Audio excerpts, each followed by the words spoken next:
4.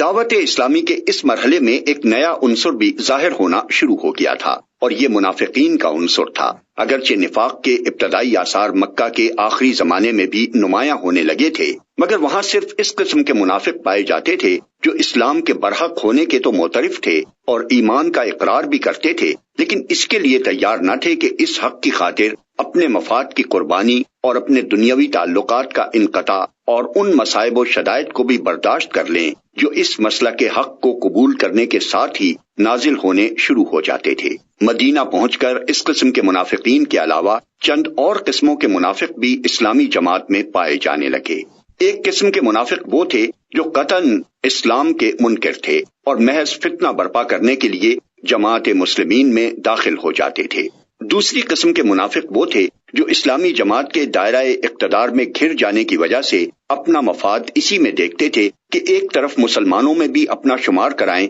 اور دوسری طرف مخالفین اسلام سے بھی ربط رکھیں تاکہ دونوں طرف کے فوائد سے متمتع ہوں اور دونوں طرف کے خطرات سے محفوظ رہیں۔ تیسری قسم ان لوگوں کی تھی جو اسلام اور جاہلیت کے درمیان متردد تھے۔ انہیں اسلام کے برحق ہونے پر کامل اطمینان نہ تھا، مگر چونکہ ان کے قبیلے یا خاندان کے بیشتر لوگ مسلمان ہو چکے تھے اس لیے یہ بھی مسلمان ہو گئے تھے۔ چوتھی قسم میں وہ لوگ شامل تھے جو امر حق ہونے کی حیثیت سے تو اسلام کے قائل ہو چکے تھے، مگر جاہلیت کے طریقے اور اوہام اور رسمیں چھوڑنے اور اخلاقی پابندیاں قبول کرنے اور فرائض اور ذمہ داریوں کا بار اٹھانے سے ان کا نفس انکار کرتا تھا۔ سورہ بقرہ کے نزول کے وقت ان مختلف اقسام کے منافقین کے ظہور کی محض ابتدا تھی، اس لیے اللہ تعالیٰ نے ان کی طرف صرف اجمالی اشارات فرمائے ہیں۔ بعد میں جتنی جتنی ان کی صفات اور حرکات نمایاں ہوتی گئیں، اسی قدر تفصیل کے ساتھ بعد کی صورتوں میں ہر قسم کے منافقین کے متعلق